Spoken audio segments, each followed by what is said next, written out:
प्रिय छात्रों नमस्कार। आज अपन इस क्लास में बात करेंगे पीढ़ी एकांतरण के बारे में। किसके बारे में? अल्टरनेशन ऑफ जनरेशन, कि आवृतबीजी पादपों में पीढ़ी एकांतरण कैसे होता है। देखो बेटा, जो आवृतबीजी पादप हैं, जो एंजियोस्पर्म है, क्या है? जो एंजियोस्पर्म है, इनके जीवन चक्र में दो प्रावस्थाएं होती हैं। कितनी फेज होती हैं? दो फेज होती हैं बेटा। एक तो होती है स्पोरोफाइटिक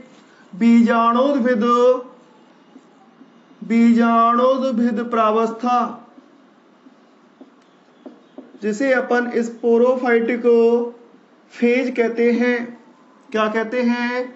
स्पोरोफाइटिक फेज कहते हैं।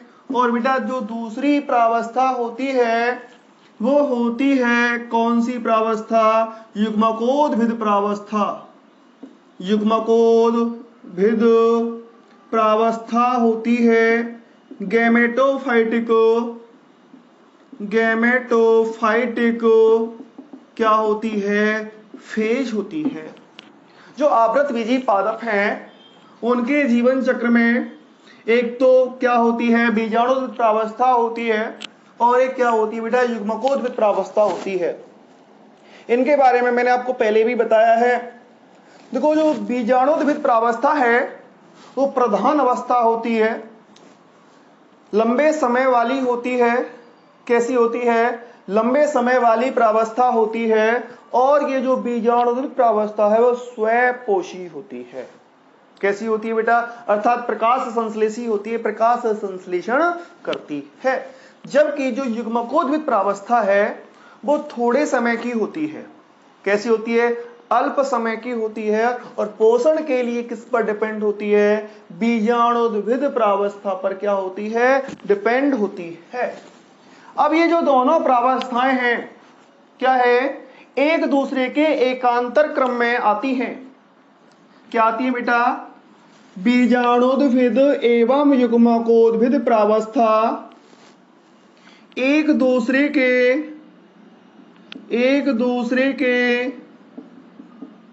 एकांतर क्रम में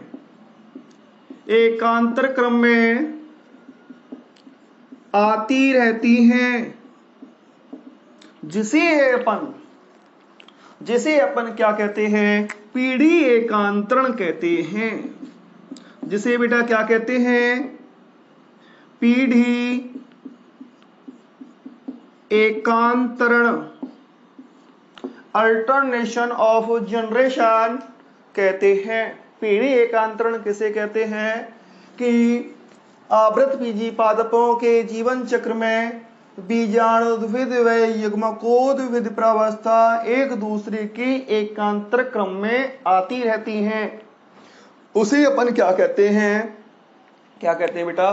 पीढ़ी एकांतरण कहते हैं। अब बात करते हैं पीढ़ी एकांतरण कैसे होता है। पहले आप ये लिख लीजिए, ठीक है? मिटा रहा हूं मैं इसको। आरेख के द्वारा भी बताऊंगा और फ्लो चार्ट के द्वारा भी बताऊंगा बेटा मैं आपको। देखो, अभी मैंने आपको बताया एक क्या है? स्पोरोफाइटिक फेज, बीजाणुद्भिद प्रावस्था। कौन सी प्रावस्था बेटा? बीजाणुद्भिद प्रावस्था। और ये जो बीजाणुद्भिद प्रावस्था है आवृतबीजी पादपों के जीवन चक्र की मुख्य प्रावस्था होती है, और सबसे लंबी क्या होती है? प्रावस्था होती है। अब सुनो बेटा, ये जो स्पोरोफाइट है वो किससे विकसित होता है? ये स्पोरोफाइट बेटा जाइगोट से, किससे? युग्मनज से क्या होता है? विकसित होता है। आपको पता है, अभी पढ़ चुके हो आप, भ्रूण का विकास पढ़ा था। किसका विकास पढ़ा था बेटा? भ्रूण का विकास पढ़ा था ना। युग्मनज में विभाजन होते हैं, भ्रूण का क्या होता है बेटा, निर्माण होता है। और भ्रूण किसमें होता है, ये बीजांड में होता है। बीजांड निषेचित हो जाता है तो बीज में क्या हो जाता है, परिवर्तित हो जाता है। जब उस बीज के लिए अनुकूल परिस्थितियां मिलती है तो बेटा वो नवोद्भिद का क्या करता है, निर्माण करता है। अर्थात इस स्पोरोफाइटिक अवस्था में, किसमें, बीजाणुत्पन्न प्रावस्था में जो बीज अंकुरित होकर पादप नवोद्भिद का निर्माण करता है।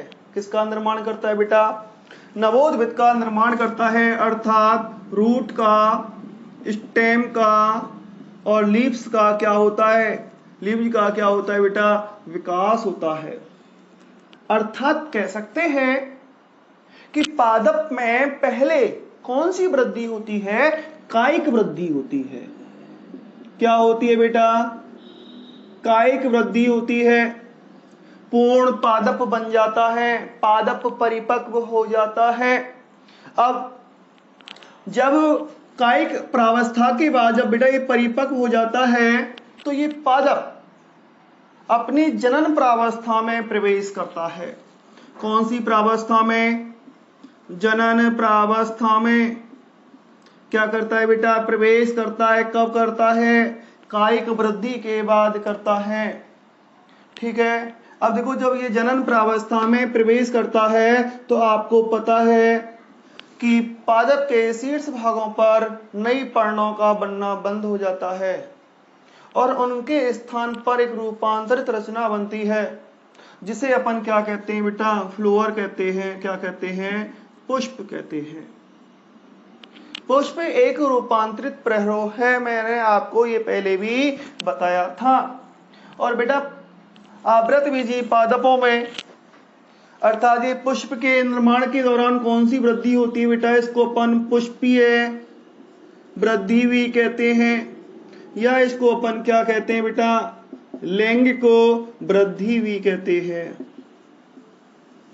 लैंगिक वृद्धि के दौरान पादपों में कौन सी रचना का निर्माण होता है, पुष्प का क्या होता है, निर्माण होता है। किसका निर्माण होता है, पुष्प का क्या होता है, निर्माण होता है। और आपको पता है पुष्प के द्वारा, किसके द्वारा बेटा, पुष्प के द्वारा कौन सा जनन होता है, सेक्सुअल रिप्रोडक्शन होता है, लैंगिक जनन होता है ना। कायिक वृद्धि में कायिक जनन भी हो सकता है कि पादप के कायिक भागों से नए पादप का निर्माण हो, वो तो क्या कहलाएगा, क्या कहलाता है बेटा, कायिक जनन कहलाता है। क्या कहलाता है, कायिक जनन। लेकिन लैंगिक जनन के लिए क्या आवश्यक होता है बेटा, पुष्प आवश्यक होता है, फ्लोअर आवश्यक होता है। बिना पुष्प के पादप में लैंगिक जनन संभव नहीं है। इसलिए इस पुष्प को, पादप का क्या कहते हैं अपन, लैंगिक भाग कहते हैं। क्या कहते हैं, लैंगिक भाग कहते हैं। अब पुष्प के बारे में आप जानते हो, मैंने आपको डिटेल से पढ़ाया है। पुष्प में बेटा 4 अवयव होते हैं। सबसे बाहर होता है बाह्य दलपुंज, उसके अंदर की ओर दलपुंज होता है, फिर होता है पुमंग और फिर बेटा होती है जायांग। लेकिन जो दल और बाह्य दल हैं उसकी लैंगिकता का निर्धारण नहीं करते, प्रत्यक्ष रूप से लैंगिक जनन में भाग नहीं लेते। ठीक, प्रत्यक्ष रूप से जो लैंगिक जनन में भाग लेने वाले भाग हैं पुष्प के, वो है पुमंग और जायांग। ठीक बेटा, तो देखो एक तो क्या होता है,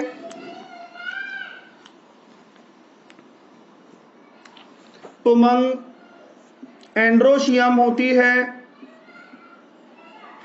और बेटा क्या होता है, जायांग, गाइनोसियम। ओके, आपको पता है पुमंग की जो इकाई होती है वो स्टामेन होती है, वो पुंकेसर होती है। और जायांग की जो इकाई है बेटा वो क्या होती है, अंडप या स्त्री केसर है ना, कार्पल या पिस्टिल क्या होती है, स्त्री केसर होती है। आप पुंकेसर के बारे में जानते हो, जो पुंकेसर है पुष्प का नरजन्नांग होता है। ये क्या है, पादप का बेटा क्या होता है, नरजन्नांग। क्या है ये, नर जननांग, और जो अंडक है या जो जायांग है वो बेटा क्या होती है, मादा क्या होता है, जननांग होता है। क्लियर? पहले पढ़ चुके हो, कोई नई बात नहीं है अभी तक। अब सुनो, आपको पता है जो पुंकेसर है इसका सबसे जो मुख्य भाग होता है वो बेटा क्या होता है, पुंकेसर का जो सबसे मुख्य भाग है वो बेटा होता है परागकोश, एंथर होता है। क्या होता है, परागकोश, एंथर होता है, होता नहीं होता। और इसका सबसे मुख्य भाग बेटा क्या होता है, अंडाशय ओवेरी होती है। क्या होती है, अंडाशय ओवेरी, और ये क्या है बेटा, एंथर। ओके, अब सुनो, परागकोश में आपको पता है लोब्स होते हैं, पालियां होती हैं, और उनमें होती है बेटा लघु बीजाणुधानी। क्या होती है बेटा, परागकोश में लघु बीजाणुधानियों का क्या होता है, निर्माण होता है। आपको मैंने बताया था परागकोश यदि द्विकोष्ठी है तो लघु बीजाणुधानियों की संख्या कितनी होगी, 4 होगी। कितनी होगी बेटा, 4 होगी। ओके, अब सुनो, जो अंडाशय है उसमें किसका विकास होता है, गुरु बीजाणुधानियों का।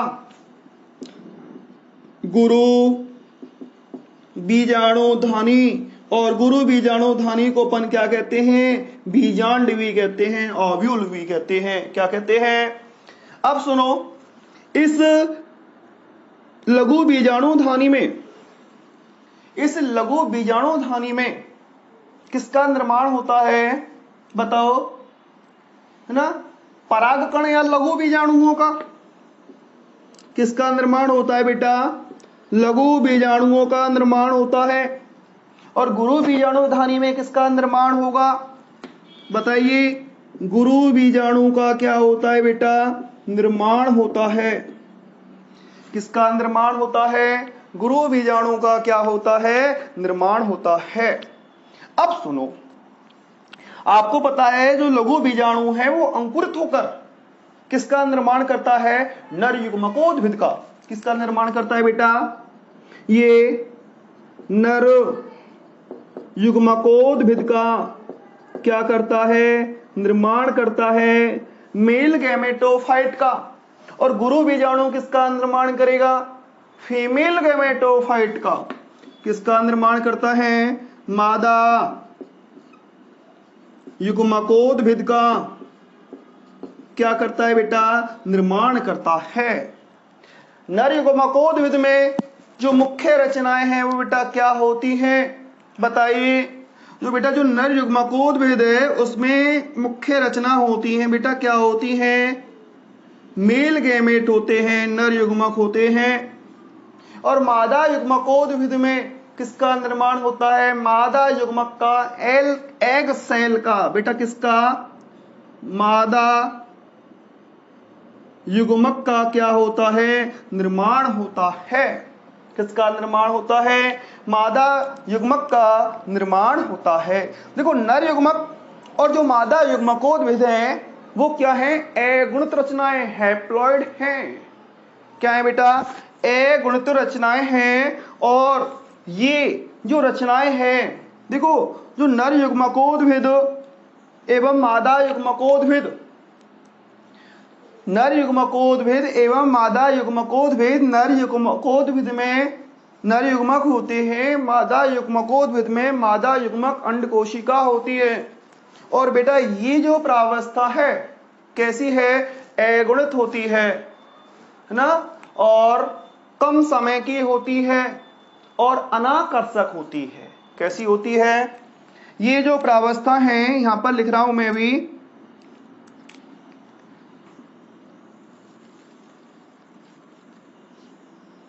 ये जो प्रावस्था है बेटा कैसी है, एक तो कैसी है, अगुणित है, ठीक, कम अवधि की है, और बेटा कैसी होती है, ये अनाकर्षक होती है। कौन सी प्रावस्थाएं? एक तो बेटा क्या, नर युग्मकोद्भिद और मादा युग्मकोद्भिद, नर युग्मक और मादा युग्मक, ये सब कैसी हैं? कैसी हैं बेटा? ये अगुणित हैं, कम अवधि की हैं और अनाकर्षक हैं। ये जो प्रावस्था है, ये जो प्रावस्था उनके आई, ये बेटा युग्मकोद्भिद प्रावस्था है।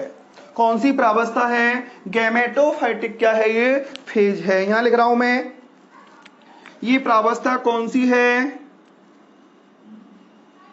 गैमेटोफाइटिक फेज है।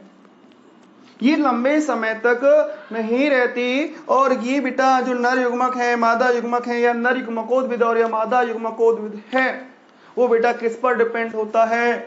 किस पर डिपेंड होता है? स्पोरोफाइटिक फेज पर क्या होता है? डिपेंड होता है। क्या होता है? स्पोरोफाइटिक फेज पर क्या होता है? डिपेंड होता है। अब सुनो, अब ये जो युग्मक हैं, ये बेटा जो युग्मक हैं, एक तो कौन सा? मादा युग्मक और नर युग्मक आपस में मिल जाते हैं। मिल गए, मिलने के बाद ये किसका निर्माण करते हैं? किसका निर्माण करते हैं बेटा? ये देखो, ये मादा युग्मक किसके साथ संयोजित होता है? नर युग्मक के साथ, और संयोजित होकर एक द्विगुणित रचना किसका निर्माण करता है? जाइगोट का। किसका बेटा? युग्म नज का। और युग्मनज होता है वो बेटा कैसा होता है? 2n होता है। क्या होता है? 2n होता है। और यही युग्मनज बेटा बीजाणुद्भिद की या बीजाणुद्भिद प्रावस्था की क्या होती है? प्रथम कोशिका होती है। क्या होती है? बीजाणुद्भिद प्रावस्था की प्रथम कोशिका होती है। देखो अपन ने कहां से विकसित किया था? देखो यहां से स्टार्ट किया था ना, एक घूम घाम के कहां पर आ गया? दोबारा से युग्मनज में, है ना। युग्मनज क्या है बेटा? स्पोरोफाइटिक फेज या स्पोरोफाइटिक की प्रथम कोशिका युग्मनज है या नहीं? यहां पर किसका निर्माण हुआ? अंत में नर युग्मकोद्भिद का, मादा युग्मकोद्भिद का। नर युग्मकोद्भिद में क्या है? नर युग्मक। मादा युग्मकोद्भिद में क्या है? मादा युग्मक। ये दोनों संलित होकर बेटा किसका निर्माण करते हैं? युग्मनज का निर्माण करते हैं। तो यहां पर स्पष्ट ये है कि ये जो बीजाणुद्भिद प्रावस्था होती है वो बेटा हमेशा कैसी होती है? द्विगुणित होती है। और जो युग्मकोद्भिद प्रावस्था है वो हमेशा और हमेशा कैसी होती है बेटा? अगुणित होती है। अब इन आवृतबीजी पादपों में ये युग्मकोद्भिद प्रावस्था और बीजाणुद्भिद प्रावस्था एकांतर क्रम में आती रहती है। ठीक है, उनके जीवन चक्र में। उसे अपन क्या कहते हैं? पीढ़ी एकांतरण कहते हैं। स्क्रीनशॉट लीजिए आप इसका जल्दी से।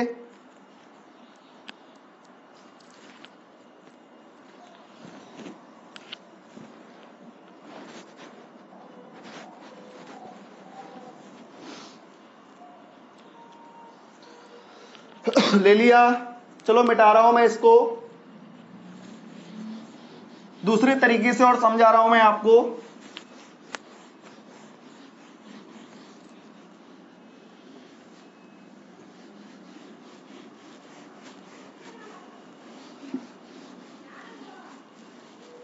इधर देखिए बेटा, पीढ़ी एकांतरण आवृतबीजी पादपों में होता है, एंजियोस्पर्म में होता है। और जो एंजियोस्पर्म हैं वो रूट स्टेम लीफ में डिवाइड होते हैं। आपको पता है बीजाणुद्भिद होता है पादप। तो मैं यहाँ पे एक प्रारूपिक पादप बना रहा हूं। ये मान लिया इसकी रूट है,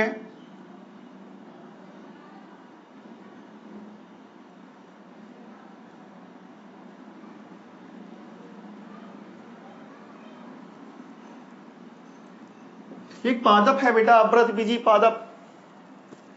और इस आवृतबीजी पादप, ये आवृतबीजी पादप कैसा है? ये द्विगुणित पादप है। कौन सा है बेटा? द्विगुणित पादप है। और ये स्पोरोफाइटिक फेज को क्या करता है? प्रदर्शित करता है। बीजाणुद्भिद प्रावस्था को क्या करता है? प्रदर्शित करता है। आपको पता है जब बीज अंकुरित होता है तो पहले मूलांकुर फिर प्रांकुर, मूलांकुर से मूल तंत्र का विकास होता है, रूट सिस्टम का विकास होता है, और जो प्रांकुर होता है, बिलोमूल होता है, उससे बेटा सूट सिस्टम का क्या होता है, विकास होता है। अभी थोड़ी देर पहले मैंने आपको बताया, पहले तो पादप में होती है कायिक वृद्धि। क्या होती है बेटा, कायिक वृद्धि होती है, और कायिक वृद्धि जब हो जाती है, लगभग पूर्ण हो जाती है, तो उसमें आपको पता है किसका विकास होता है बेटा, है ना। कायिक वृद्धि के दौरान तो बेटा जड़ का, तने का और पर्ण का क्या होता है, विकास होता है। और लैंगिक वृद्धि के दौरान ये कौन सी वृद्धि है बेटा, कायिक वृद्धि। और लैंगिक वृद्धि के दौरान बेटा किसका विकास होता है, पुष्प का विकास होता है। कौन सी वृद्धि के दौरान, लैंगिक वृद्धि के दौरान, है ना। पुष्प के दो मुख्य भाग हैं बेटा, मैंने आपको बताया, जो उसके लैंगिकता का निर्धारण करते हैं। एक तो बेटा क्या है, पुमंग, और दूसरा क्या है बेटा, जायांग। पुमंग की जो इकाई मैंने आपको बताई वो क्या होती है, पुंकेसर। जायांग की जो इकाई बताई बेटा वो क्या होती है, अंडप या स्त्रीकेसर होती है, बताया। अब सुनो, जो पुंकेसर है वो बेटा, उसमें के मुख्य रचना क्या होता है, एंथर होता है, परागकोश होता है, और अंडप में बेटा क्या होता है, ओवेरी होती है, अंडाशय होता है। होता है नहीं होता, ठीक, समझ में आया। अब देखो परागकोश में आपको पता है, जो परागकोश है उसमें लघु बीजाणुधानियां होती हैं। क्या होती है, लघु बीजाणुधानी। और अंडाशय में बेटा क्या होती है, गुरु बीजाणुधानी होती हैं। होती है नहीं होती। अब लघु बीजाणुधानी में किसका निर्माण होता है बेटा, लघु बीजाणुओं का क्या होता है, निर्माण होता है।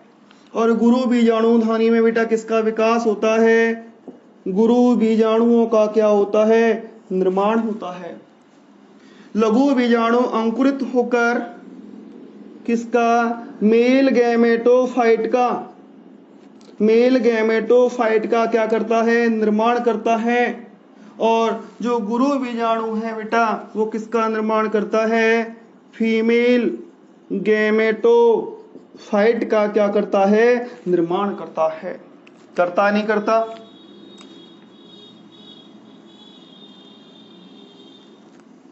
फीमेल गैमेटोफाइट की प्रथम कोशिका क्या होती है, गुरु बीजाणु। और मेल गैमेटोफाइट की प्रथम कोशिका क्या होती है बेटा, लघु बीजाणु, या क्या होते हैं, परागकण होते हैं। अब सुनो, इसमें किसमें, यहां पर आपको पता है किसका निर्माण होता है, इनमें मेल गैमेट का, किसका बेटा, मेल गैमेट का क्या होता है, निर्माण होता है। और इसमें बेटा किसका, फीमेल, किसका, फीमेल गैमेट का क्या होता है, निर्माण होता है। ये जो दोनों संलित हो जाते हैं किसका निर्माण करते हैं, जाइगोट का। और जाइगोट किसका बेटा, एम्ब्रियो का, है ना। और एम्ब्रियो जो भ्रूण है वो बेटा किसमें होता है, सीड में होता है। किसमें होता है, सीड में होता है। और जब सीड अंकुरित होता है तो बेटा किसका निर्माण होता है, पादप का निर्माण होता है। देखो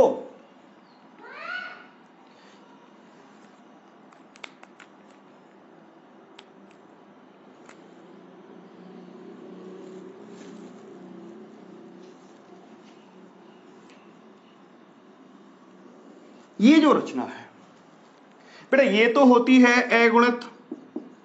क्या होती है, अगुणित होती है, हैप्लॉइड होती है। और जो ऊपर वाली स्टेज है वो बेटा कैसी होती है, डाइप्लॉइड होती है। क्या होती है, 2n होती है।